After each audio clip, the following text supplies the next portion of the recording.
Assalamualaikum warahmatullahi wabarakatuh.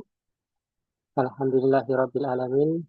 Wassalatu wassalamu ala nabiyina Muhammadin wa ala alihi wa sahbihi ajma'in amma ba'du. Alhamdulillah eh, kita bisa ketemu lagi dalam pertemuan ketiga ya, untuk mata kuliah riset pemasaran.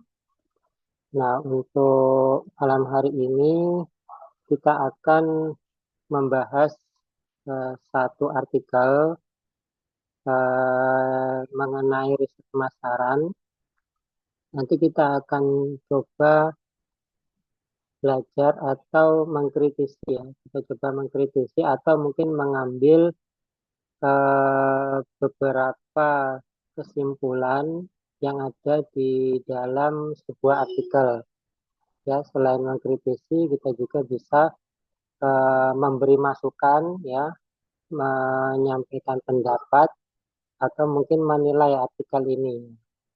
Nah, ini dalam rangka kita belajar, jadi tidak apa-apa. Artinya bukan berarti artikel yang sudah publish ini eh, banyak kekurangan, tidak. Tapi ada hal-hal atau poin-poin yang bisa kita ambil sehingga bisa kita contoh misalnya ya, kita contoh nanti di dalam proposal kita atau mungkin eh, poin-poin yang kita kritisi yang itu nanti mungkin bisa menjadi nilai tambah atau ketertarikan atau gap yang mungkin bisa kita angkat di dalam penelitian riset pemasaran yang nanti akan Anda tulis. Ya.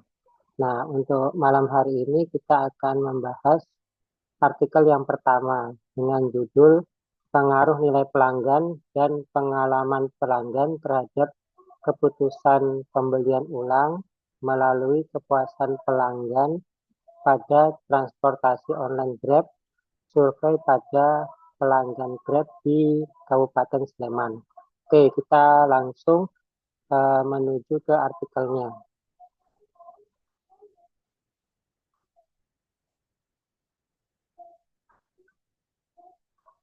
Nah, ini artikelnya. Nah, kita bisa lihat di sini banyak muncul beberapa variabel ya, banyak muncul beberapa variabel. Ada variabel nilai pelanggan, kemudian ada variabel pengalaman pelanggan, kemudian keputusan pembelian ulang, kemudian kepuasan pelanggan. Nah, di dalam membaca artikel, ya, di dalam mengidentifikasi artikel, mengkritisi artikel, ya, tadi ya, membaca artikel, eh, yang pertama kita baca mungkin adalah judulnya, ya.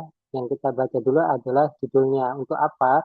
Nah, supaya kita pastikan artikel yang kita baca itu sesuai dengan topik yang akan kita tulis atau yang akan kita teliti. Sehingga kalau misalnya dari judul saja itu, oh sepertinya tidak masuk ya, ya jangan dilanjutkan. Jadi Anda cari artikel-artikel yang sesuai dengan topik atau tema yang akan Anda tulis.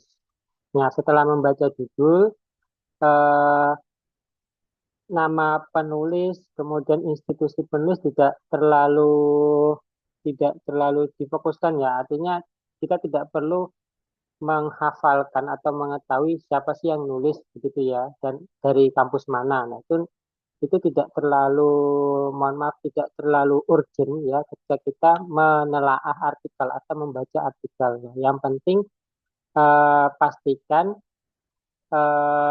namanya di Mendeley-nya itu sudah benar ya. Namanya, nama penulisnya, kemudian nama jurnalnya, tahunnya, volumenya, isinya itu sudah benar. Jadi tidak salah. Supaya nanti ketika Anda mengutip, kutipannya benar dan daftar pustakanya juga benar. Oke, kita lanjut. Nah, setelah kita memastikan judul, maka yang perlu kita baca adalah abstraknya. Nah, abstraknya. Nah, tentu ya abstrak yang menggunakan bahasa Indonesia. Nah, kenapa kita perlu membaca abstrak? karena abstrak itu merupakan ringkasan atau ya ringkasan dari isi artikel itu. Ya, jadi kalau misalnya kita punya keterbatasan waktu, sedangkan artikel yang perlu kita baca itu banyak, maka bisa saja Anda hanya membaca abstraknya. Nah, baru nanti lanjut ke bagian yang lain. Nah, coba kita baca abstraknya ya.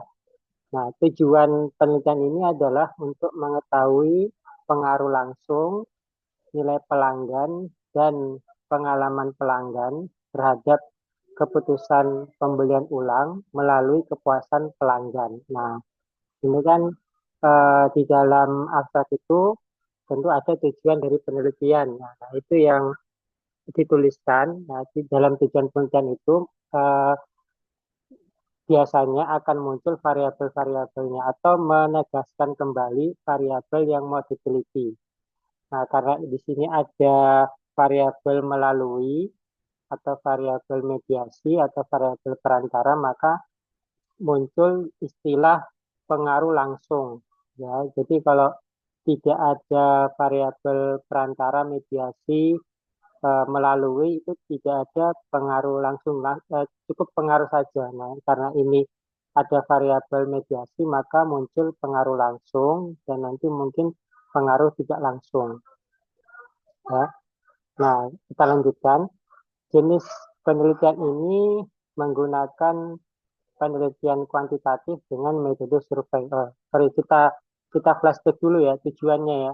Nah, tujuan dari penelitian ini Pak Idris coba pahami tujuannya sudah benar ya. Tujuannya sudah benar. Nah, jadi ada pengaruh langsung ya. Karena penulis mungkin paham betul dengan variabel yang mau diteliti atau kerangka berpikir atau nanti kerangka teoritik yang dia buat. Nah, tapi nanti kita coba kritisi ya. Ada kekurangannya enggak gitu ya. Baik secara isi atau secara penulisan ya. Oke, kita lanjutkan jenis penelitiannya. Penelitiannya kuantitatif dengan metode survei. Nah, penelitian kuantitatif itu penelitian yang mencari pengaruh, mencari sebab akibat itu termasuk penelitian kuantitatif. Ya, penelitian yang menggunakan hipotesis atau dugaan sementara, ya itu juga penelitian kuantitatif. Kemudian teknik pengambilan datanya menggunakan survei, nah, itu juga sudah benar ya. Kemudian sampel dalam penelitian ini adalah purposive sampling, yaitu teknik penentuan sampel dengan pertimbangan tertentu. Nah, nanti kita coba baca lagi ya di dalam isinya. Purposive sampling itu purposive sampling, teknik penentuan sampel dengan pertimbangan tertentu. Jadi nanti banyak muncul teknik pengambilan sampling ya.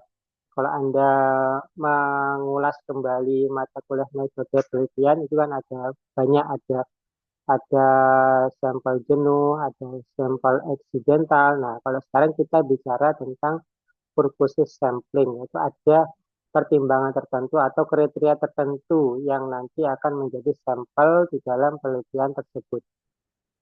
Oke, kita lanjutkan. Teknik surveinya tadi ya, teknik surveinya menggunakan kuesioner. Ya. Pak Idris anggap ini sudah benar ya, sudah benar menggunakan survei, menggunakan kuesioner. Kemudian hasil dari penelitian ini meliputi nilai pelanggan berpengaruh positif terhadap keputusan pembelian ulang, ya. Kemudian pengalaman pelanggan berpengaruh positif terhadap keputusan pembelian ulang. Kemudian nilai pelanggan berpengaruh positif terhadap keputusan pembelian ulang melalui kepuasan pelanggan.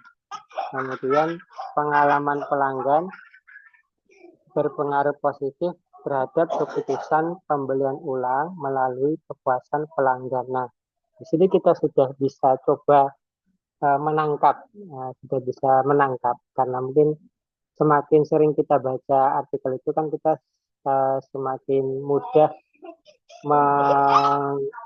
menarik kesimpulan ya, menarik kesimpulan apa sih yang ditulis.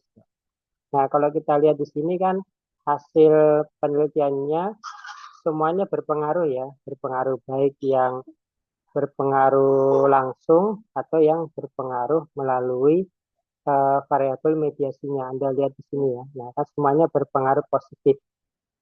Artinya eh, sebelum kita melihat detail di bagian bawah artikelnya, kita sudah bisa menarik kesimpulan sementara hipotesis yang dibangun, gitu ya. Hipotesis yang dibangun itu semuanya terbukti. Nah, bahkan bisa kita sedikit simpulkan 100% terbukti ya, 100% terbukti. Nah, dari mana kita melihatnya? Dari ini, dari hasil penelitian ini. Nah, hasil penelitiannya kan, nah semuanya berpengaruh positif ya, toh.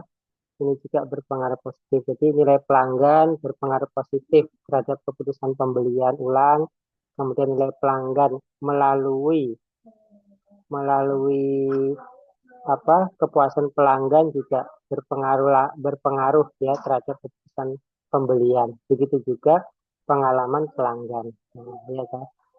Nah, karena di sini tidak ada berpengaruh, tidak berpengaruh atau berpengaruh tidak signifikan, tidak ada ya kan di sini semuanya. Tapi nanti kita coba lihat ya, apakah memang abstrak ini sesuai dengan bagian artikel yang di bawahnya. Nanti kita coba lihat ya. Jadi sekali lagi di dalam membaca artikel itu kita bisa memanfaatkan dengan membaca abstrak ya kan? Karena abstrak itu merupakan ringkasan mini ya, ringkasan kecil dari isi artikel itu ya dah. Nah, kalau kita punya banyak waktu monggo kita baca lengkap ya, mulai dari judul, abstrak, pendahuluan, metodenya, hasilnya, kesimpulan, dan perpustakaan. Misalnya kita punya banyak waktu lebih, mungkin kalau mahasiswa S1 punya banyak waktu lebih ya.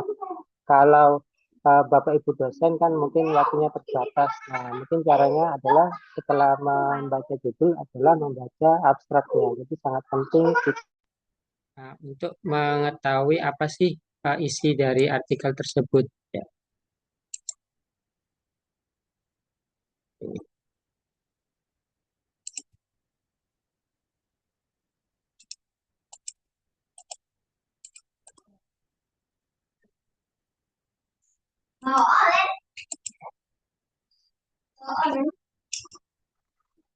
Oke, nah, sekarang kita coba sedikit mengulas tentang pendahuluan ya, pendahuluan. Nah, di dalam pendahuluan itu kan secara umum eh, berisi tentang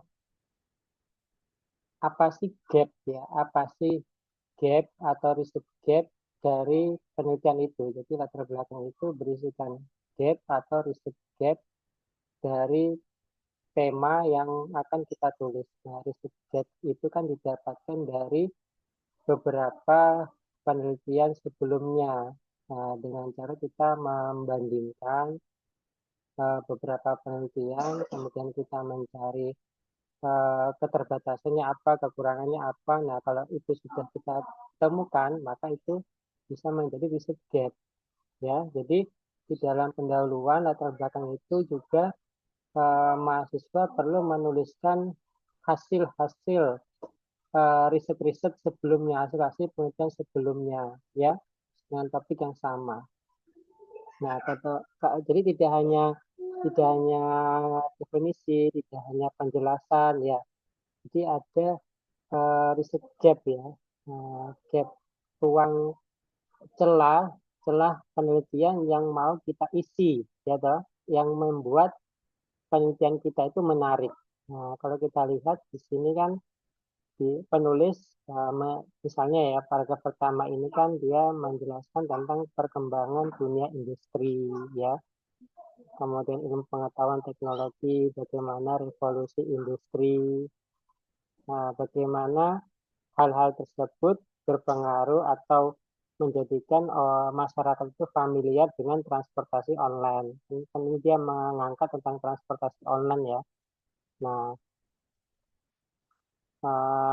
kemudian Di sini dia sudah mencoba memunculkan istilah-istilah variabel gitu ya, istilah-istilah variabel ya. Walaupun misalnya nilai pelanggan ya, nilai pelanggan mungkin bahasa Inggrisnya kan customer value.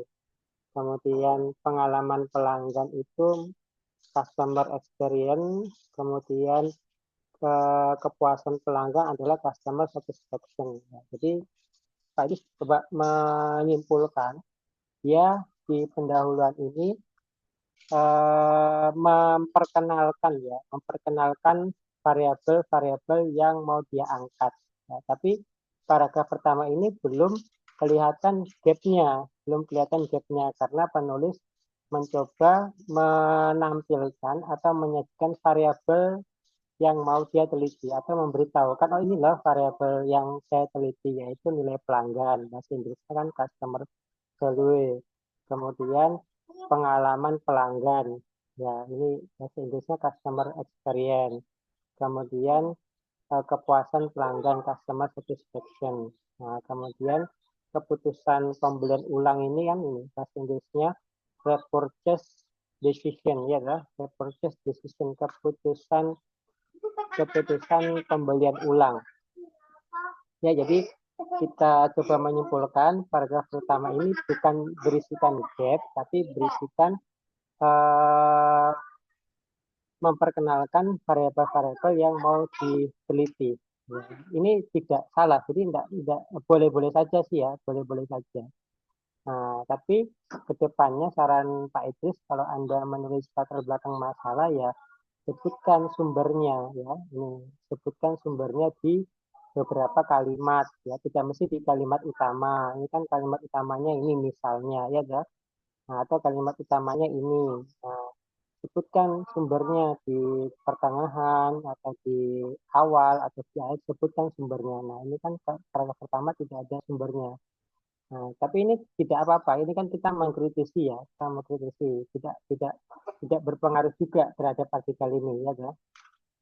Nah, di paragraf kedua eh, ini cukup bagus karena penulis eh, biasanya kan di pendahuluan menyajikan gambar, grafik dan segala macam itu juga boleh juga tidak berbentuk grafik atau gambar, tapi berbentuk deskripsi ya, atau kata-kata ini kan data dari orang lain ya, ini 64%, 35,3%. Nah ini kan dia tidak berupa grafik, berupa gambar tidak, tapi berupa deskripsi dalam bentuk kalimat. Ini juga sudah bagus karena dia menuliskan sumbernya, jadi tidak asal ya, ada sumbernya.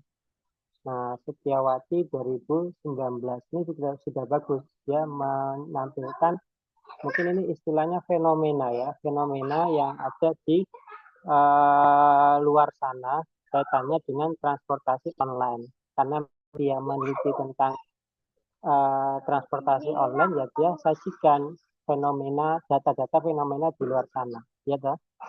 Nah, ini istilahnya pendukung ya, pendukung kenapa dia mau meneliti variabel dan objek tersebut. Ya, jadi untuk paragraf kedua ini sudah bagus ya. Nah, kemudian paragraf ketiga juga ini masih berhubungan dengan paragraf kedua, ya kan?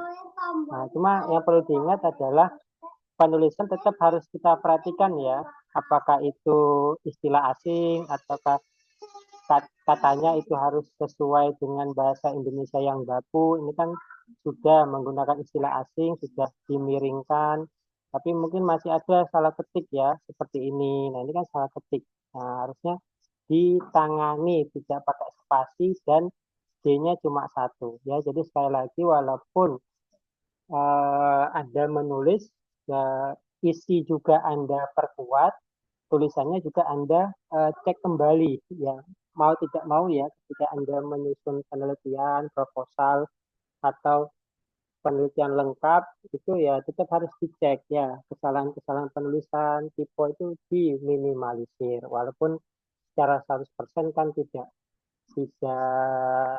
pasti harus apa tidak bisa pasti 100% benar, mungkin masih ada kesalahan, tapi tetap harus dicek kembali. Kemudian penyusunan kalimatnya, SPOK-nya dicek lagi ya. Oke, sekarang kita lanjut ke paragraf ke-6. Nah, paragraf ke-6 dia mencoba menuliskan penelitian pendahuluan. Ini kan peneliti melakukan riset awal mengenai nilai pelanggan, pengalaman pelanggan. Ini dia sudah mengangkat gitu ya, mengangkat nama-nama variabelnya ya.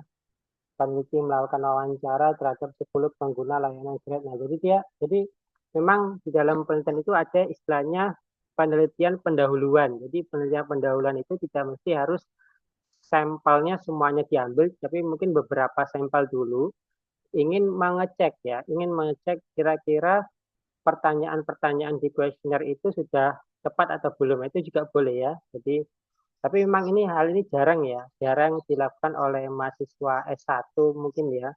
Tapi ini tidak tertutup kemungkinan, silakan saja melakukan penelitian ya, penelitian awal, penelitian pendahuluan. Jadi mahasiswa sebenarnya boleh sebelum seminar proposal itu melakukan penelitian pendahuluan itu juga tidak masalah ya. Seperti halnya yang dilakukan oleh peneliti ini.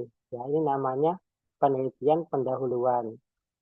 Nah, kita lihat ini peneliti melakukan wawancara terhadap 10 pengguna layanan Grab di tempat penelitiannya. Jawabannya dirangkum, ya kan? Oke, kemudian oke ini ya interpretasi. Nah, baru setelah paragraf tersebut penulis uh, menjelaskan definisi. Kalau ini Pak Idris, ini kan definisi ya. Nah, keputusan pembelian ulang menurut Kotler dan Keller, keputusan pembelian ulang itu adalah bentuk dari perilaku konsumen yang berkeinginan untuk membeli kembali atau memilih kembali sebuah produk berdasarkan pengalaman penggunaan ya dan keinginannya pada suatu produk itu. Nah, jadi ini sudah masuk ke definisi, definisi dan penjelasan lebih lanjut. Semakin konsumen merasa puas dan mendapatkan pengalaman yang baik terhadap pembelian pertamanya, maka akan semakin besar kemungkinan konsumen tersebut melakukan pembelian ulang di kemudian hari. Ini sudah bagus, sudah menyebutkan sumbernya. Ya. Kemudian ini juga menurut Tono. Nah, jadi ini dia lebih kepada menjelaskan kembali variabelnya ya, menjelaskan kembali variabelnya ya, paragraf ini juga variabelnya, yang ini juga variabelnya ya kan, definisi ya kan, seperti penjelasan Pak Idris ini juga. Nah, sampai kepada paragraf terakhir di pendahuluan. Nah, kita coba kritisi ya dah, kita coba kritisi. Nah, ini berarti dari artikel ini kaitannya dengan pendahuluan, penulis lebih kepada fenomena yang ada ya, fenomena. Nah, akan lebih baik jika penulis juga sebelum landasan teori ini menampilkan beberapa penelitian terdahulu kaitannya dengan nilai pelanggan, keputusan pembelian ulang, kemudian kepuasan pelanggan. Nah, itu bagaimana sih hasil-hasil penelitian sebelumnya, ya kan? Nah, supaya nanti untuk mengantisipasi kalau ada pertanyaan misalnya, apakah penelitian ini sebelumnya sudah pernah dilakukan? Nah, kan bisa dijawab, mungkin sudah pernah, tapi kekurangannya apa? Nah, kekurangannya itu yang mau kita lanjutkan. Nah, seperti itu. Nah, sehingga kesimpulan Pak Idris untuk pendahuluannya sudah bagus, tapi belum menyajikan penelitian-penelitian sebelumnya, ya kan? Nah, penulis penulis menyajikan definisi dan fenomena yang ada di lapangan sana. Oke, itu ya untuk yang pendahuluan. Masukan Pak itu seperti itu. Nah, sekarang kita lihat di landasan teori. Nah, landasan teori ini kan menjelaskan kembali atau mengulang kembali walaupun lebih detail ya. Lebih detail mungkin dia menyajikan indikator-indikator atau faktor-faktor dari variabel-variabel tersebut. Ya, mungkin indikator-indikatornya. Ya kan, ini kemudian dia banyak menyajikan definisi-definisi ya untuk memperkuat apa itu apa itu keputusan pembelian ulang tadi ya, membeli kembali berdasarkan pengalamannya. Nah, kemudian kepuasan pelanggan. Kepuasan pelanggan itu adalah respon dari hasil akumulasi konsumen atau pelanggan dalam menggunakan produk atau jasa. Kepuasan pelanggan, respon pelanggan atas penggunaan produk atau jasa tersebut. Jadi bisa puas, bisa tidak puas ya.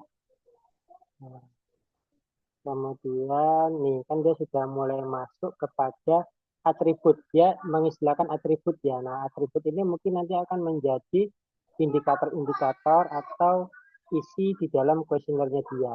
Ya, kalau ini tadi atribut nih ya, oh, oke. Nah, ini dia mulai menyajikan atribut di dalam kepuasan pelanggan. Ada atribut relate to product, ada value price relationship, product quality, product benefit. Biasanya atribut ini nanti akan menjadi indikator di dalam kuesioner, tapi kita belum tahu ya, kan kita belum lihat secara lengkap ya. Nah, kemudian nilai pelanggan. Apa sih nilai pelanggan? Sesuatu yang tidak hanya memberikan kepuasan kepada pelanggan, namun juga harus memberikan kebahagiaan di luar harapan pelanggan. Jadi nilai pelanggan ini lebih luas ya, tidak hanya puas, tapi ada nilai tambah, mungkin seperti itu. Ya kan, nilai pelanggan memberi kebahagiaan, jadi tidak hanya puas, dia juga ada nilai tambah. Oh, saya kalau mau beli produk ini selain bermanfaat buat saya, tapi saya mendapatkan nilai lebih. Nah, mungkin itu nilai pelanggan. Nah, inilah yang dilihat oleh perusahaan. Kunci dari kesuksesan jangka panjang perusahaan adalah bagaimana menjaga kualitas dengan memberikan nilai dari pelanggannya.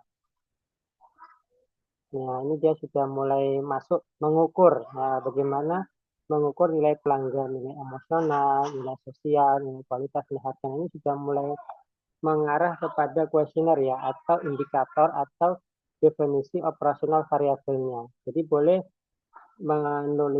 sudah mulai menuliskan indikator-indikator itu di bab 2. Ini kan landasan teori kan, landasan teori itu kan nanti biasanya masuk di bab 2 di dalam proposal. Kemudian pengalaman pelanggan adalah interaksi antara pelanggan dan produk, interaksi pelanggan dengan perusahaan atau bagian dari organisasi yang menimbulkan reaksi. Ya. Nah, ini dia sudah mulai masuk. Nah, ya kan? Menurut ini ada 8 faktor yang paling penting dalam customer experience. Nah, 1, 2, 3, 4, 5, 6, 7, 8 ini sudah mulai mengarah ke definisi operasional variable. Nah, jadi sekali lagi di dalam landasan teori itu selain memberikan definisi, memberikan penjelasan-penjelasan, bisa juga sudah mulai masuk kepada indikator-indikator ya, kemudian apa tadi atribut dan segala macam ini sudah mulai masuk ke definisi operasional variabel ya. Penjelasan lengkapnya diusahakan sudah menjelaskan penjelasan lengkapnya, jadi indikatornya bahasa Inggris, kemudian apa sih penjelasan bahasa Indonesianya. Nah, seperti itu supaya nanti pembaca tidak bingung. Misalnya ini tidak diberi bahasa Indonesia, guarantee or warranty ini apa, kan masih jadi tanda tanya. Dia dilengkapi selengkap-lengkapnya ya. Nah, jadi kesimpulan Pak Idris atau kesimpulan Pak Idris mengenai landasan teori dari artikel ini berkaitan dengan variabelnya, penulis sudah sangat bagus ya, sudah cukup lengkap memberikan definisi, kemudian memberikan sumbernya, jadi ada nama sumbernya, nama orang dan nama tahunnya, kemudian ada atributnya, ada indikatornya, ini sudah cukup sangat lengkap. Artinya pembaca itu nanti sudah mulai bisa menangkap, oh kalau nilai keputusan pembelian itu mengukurnya menggunakan ini, menggunakan indikator ini. Nah, seperti itu. Nilai pelanggan menggunakan indikator seperti ini. Nah, nilai pelanggan itu apa definisinya? Nah, sudah disajikan, nah, sudah bisa dibaca. Jadi, anggap saja ketika Anda menulis proposal itu, proposal itu dibaca oleh dosen. Misalnya dosennya itu ada di depan Anda. Nah, bagaimana Anda menuliskan proposalnya itu sebaik mungkin ya, sebaik mungkin, sejelas mungkin, ya kan? Nah, supaya nanti pertanyaannya itu mudah Anda jawab, Anda menjelaskan seperti itu ya. Jadi tidak hanya copy paste, tidak hanya apa istilahnya. Yang penting ada, tidak. Kalau bisa selengkap-lengkapnya yang paling bagus yang Anda pahami juga. Nah, seperti itu. Jadi Anda ketik ya, Anda ketik, Anda baca lagi, Anda cek lagi, Anda perbaiki kalau ada salahnya, Anda tuliskan sumbernya supaya nanti pembaca itu paham. Jadi Anda bayangkan ketika Anda mengetik di depan Anda itu ada dosennya. Nah, seperti itu mungkin ya ilustrasinya. Jadi sudah cukup lengkap untuk landasan teorinya, ya.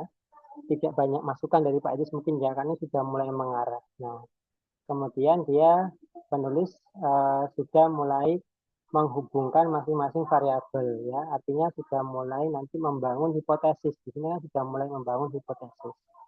Bagaimana dia membangun pengaruh atau di sini dia menuliskan hubungan ya, hubungan nilai pelanggan dengan keputusan pembelian ulang. Ini kan sudah mengarah kepada hipotesis, walaupun di dalam artikelnya itu dia tidak langsung menuliskan, oh hipotesis saya seperti ini ya.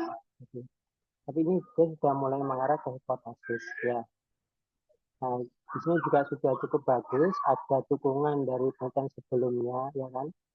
Nah, seperti ini sudah mulai membangun hipotesis. Nah, ya kan? Nah, setelah itu dia baru menuliskan hipotesisnya. Nah, hipotesisnya seperti ini.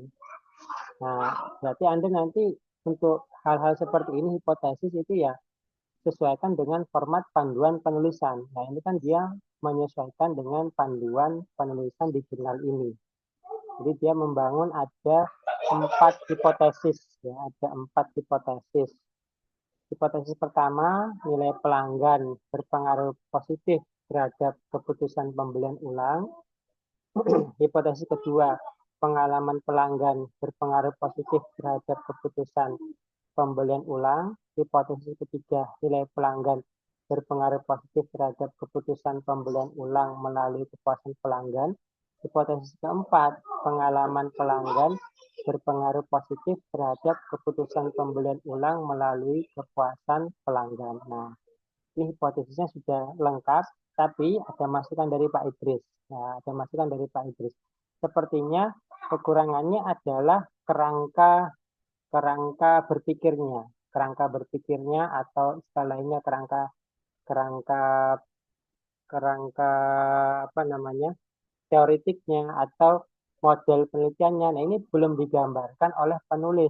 Ya, karena di dalam proposal nanti kan Anda harus menggambarkan kerangka berpikir. Ya. Nah, kerangka berpikir itu kan bisa dilihat dari hipotesisnya. Nah, jadi masukan Pak Idris untuk artikel ini, penulis seharusnya juga memberi satu buah gambar, ya, gambar mengenai kerangka berpikirnya dia dari hipotesis ini supaya lebih lengkap.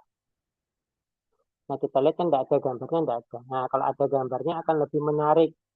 Oh, sehingga tahu posisi variabelnya itu di sini, di sini, di sini, di sini. Nah, ini variabel independen, ini variabel mediasi, ini variabel dependennya. Itu kan akan mempermudah pembaca. Jadi sekali lagi, bayangkan pembacanya itu adalah dosen Anda. Ya, kan? Nah, sekarang kita masuk ke metode penelitian.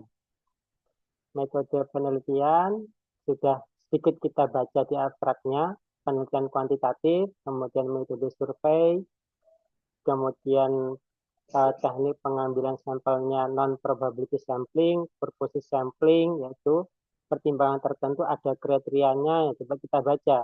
Kriterianya ada 3 di sini dia menuliskan. Nah, kriterianya yang pertama, pelanggan layanan Grab Indonesia. Jadi ini dia respondennya adalah pengguna aplikasi Grab. Iya kan? Nah, pengguna aplikasi Grab, bukan drivernya ya, pengguna aplikasi Grab.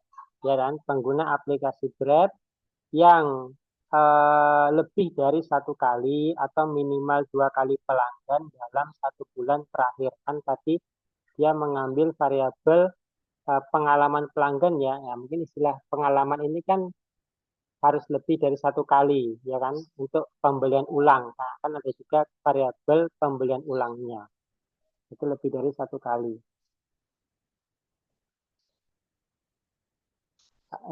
Minimal 2 kali atau lebih ya dalam 1 bulan terakhir. Nah, ini ya ini nanti memang masih menjadi pertanyaan ya, masih jadi pertanyaan, artinya nanti bisa saja dosen itu menanyakan, nah ini menentukannya seperti apa. Nanti tinggal Anda bagaimana menjelaskannya ya. Jadi apa yang Anda tulis itu Anda harus bisa menjelaskan. Nah, seperti itu intinya. Kemudian penggunanya lagi yang menjadi responden telah berusia di atas 17 tahun. Nah, jadi ini penulis membatasi ya 17 tahun atau minimal 17 tahun. Karena mungkin anggapan penulis orang usia 17 tahun atau di atas itu paham betul aplikasi Grab ya, bisa mengoperasikan aplikasi di HP-nya itu secara sadar, misalnya seperti itu. Nah, khawatirnya kalau masih di bawah umur, misalnya di bawah 17 tahun, khawatirnya asal gitu ya, asal menggunakan aplikasi. Mungkin itu artinya. Jadi kan Pak Idris mencoba memahami ya, Pak Idris mencoba memahami yang ditulis ini seperti apa. Nah, mungkin seperti itu. Artinya juga itu juga perlu Anda pahami nanti apa yang Anda tulis itu Anda bisa mempertanggungjawabkan itu seperti itu. Ini kan orangnya kan tidak ada kan, kecuali penulisnya itu ada di samping Pak Idris. Pak Idris bisa tanya, kamu nulis ini apa alasannya? Dia kan bisa menjelaskan. Nah, karena ini orang yang tidak ada kan kita coba memahami yang ditulis. Ya, dah seperti itu. Kemudian kriterianya yang ketiga, tinggal di wilayah Sleman, ya kan? Seseorang yang menetap dan tinggal di daerah Sleman dan pengguna aktif aplikasi Grab. Karena kan judulnya di studi kasusnya di wilayah Sleman. Nah, Pak, ini kriterianya boleh 4, 5 boleh enggak? Boleh ya. Yang penting Anda bisa menjelaskan. Maksudnya kriterianya itu seperti apa. Nah, apalagi ini sudah ada jurnalnya, jadi kalau misalnya nanti Anda menuliskan kriteria seperti ini, tidak salah. Artinya kan Anda mencoba mengadopsi penelitian sebelumnya, mengadopsi teknik sampling yang sudah ada. Ya, tapi sekali lagi, sebutkan sumbernya, dan kalau itu misalnya perlu pengembangan, dikembangkan juga tidak masalah. Ya kan? Nah, seperti itu ya. Ini makanya penting kita mereview artikel seperti ini ya. Jadi Pak Adis coba simpulkan untuk teknik pengambilan sampelnya ini menggunakan perkussis sampling sudah bagus, sudah lengkap, ya kan? Sudah diberi kriteria, nah, sehingga bisa dipahami. Kemudian kuesioner, metode analisis datanya ini dia menggunakan PLS, partial least square, jadi bukan SPSS. Pak, bagaimana saya hanya diajari SPSS, boleh enggak? Boleh, tapi memang kalau variabel mediasi nanti perlu cara yang lebih panjang. Ini kan untuk mempermudah karena dia muncul variabel mediasi menggunakan PLS itu lebih mudah. Nah, kalau misalnya nanti Anda mengambil judul seperti ini tapi tidak ada variabel mediasinya, itu juga tidak masalah. Mau pakai PLS boleh, mau pakai SPSS juga boleh. Nah, oke. Pak Adis beri komentar untuk metode analisis datanya juga sudah bagus sekali. Dia sudah menggunakan PLS, partial least square, karena dia ada variabel mediasinya. Oke, nah sekarang ke hasilnya. Hasilnya ini kalau di skripsi sudah masuk ke bab 4 ya. Nah, ya, sedikit lagi. Nah, untuk yang di atasnya ini kesimpulan Pak Idris sudah cukup lengkap, tapi masukan Pak Idris adalah penulis belum apa istilahnya ya, menetapkan gitu ya, menetapkan atau memperjelas indikatornya yang digunakan itu apa. Ya, atau definisi operasional variabel kaitannya dengan indikator ya itu belum ditayangkan ya di dalam artikel ini. Jadi itu untuk kekurangan di metode penelitiannya. Biasanya di metode penelitian itu ada definisi operasional variabelnya kaitannya dengan indikator atau item-item yang ada di variabel tersebut. Itu kekurangannya ya. Kemudian untuk hasil penelitian pembahasannya, ini ada karakteristik responden sudah bagus sekali, sudah lengkap. Kemudian ada penjelasan, itu juga sudah bagus, ya. Kemudian ini istilahnya overloading karena dia menggunakan PLS, ya. Untuk mengecek itemnya, oh dia di sini berarti ya, sudah valid atau belum. Oh ini ya, ini sorry. Berarti dia tidak dituliskan di metode tapi langsung ke hasil ya, itemnya ini atau indikatornya ini. Nah, kemudian ini sudah valid, penyajiannya juga sudah bagus. Nah, jadi indikator nilai pelanggan itemnya ini ya, 1, 2, 3, 4, 5, 6, 7, 8, 9, cukup banyak ya, mungkin 10 ya, 9 atau 10 indikator dari nilai pelanggan. Kemudian pengalaman pelanggan, nah ini juga sudah disajikan, berarti dia langsung ke hasil ya, ya monggo aja, tidak masalah.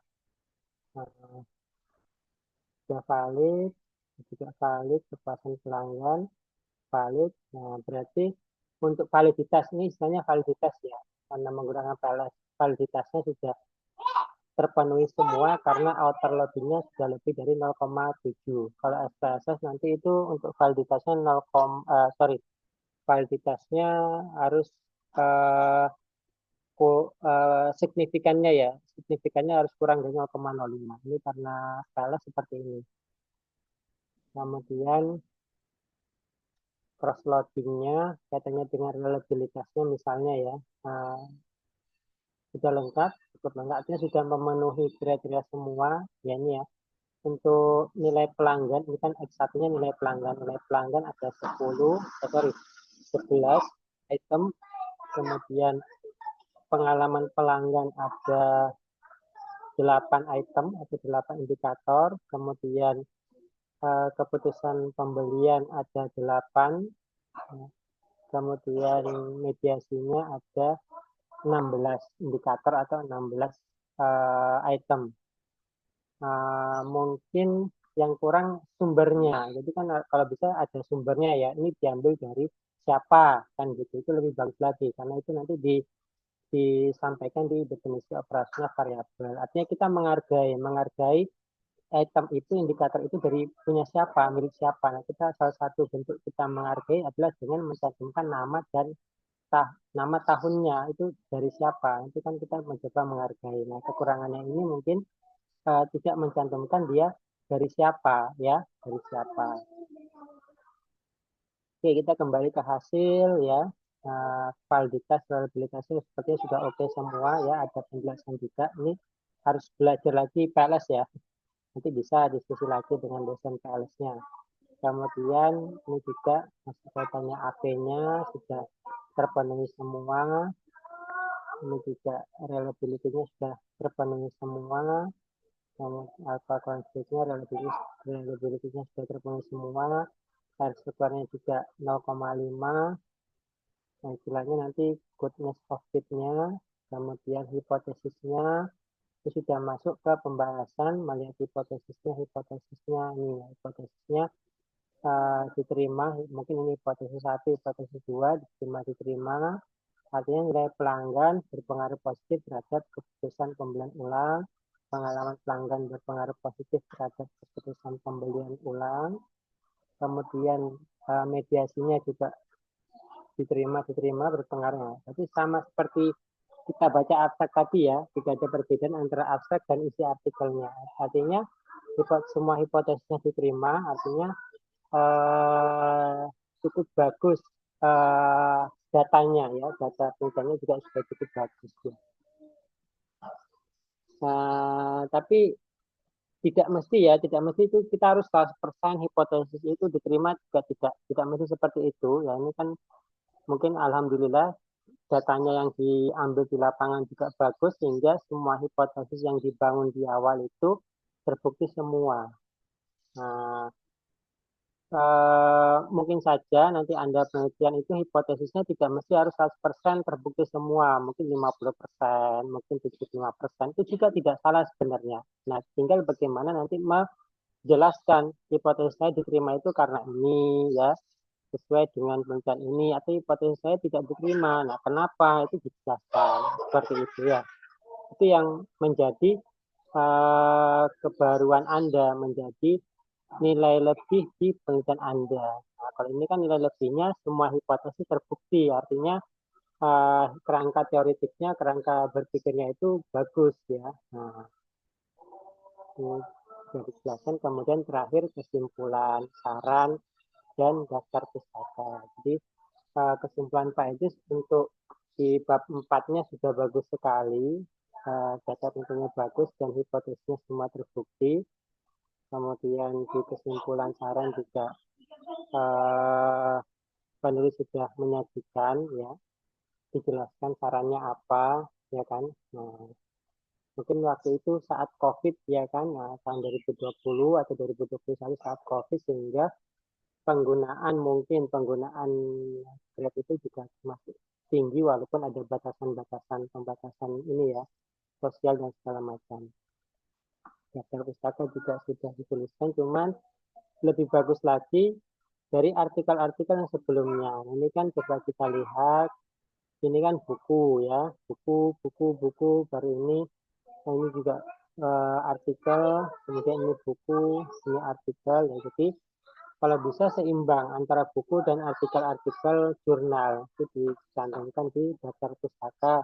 Kemudian pastikan yang di daftar pustaka itu sesuai dengan isi yang di atas. Makanya pentingnya menggunakan Mendeley. Ya.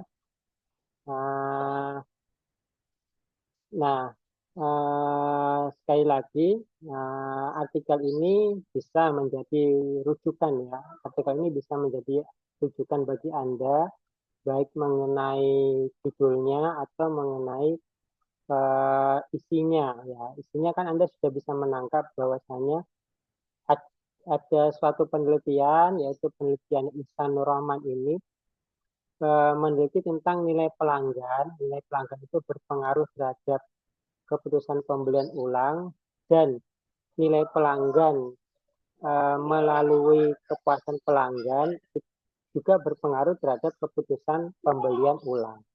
Begitu pula pengalaman pelanggan. Ya.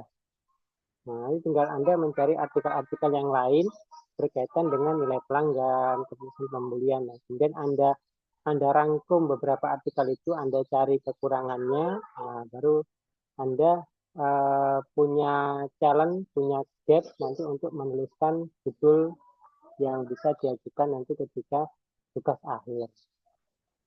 Baik, itu saja yang dapat Pak Idris sampaikan di dalam pertemuan ini. Nah, nanti mungkin di pertemuan berikutnya lagi kita akan membahas artikel-artikel yang lain, mungkin dengan variabel-variabel yang lain.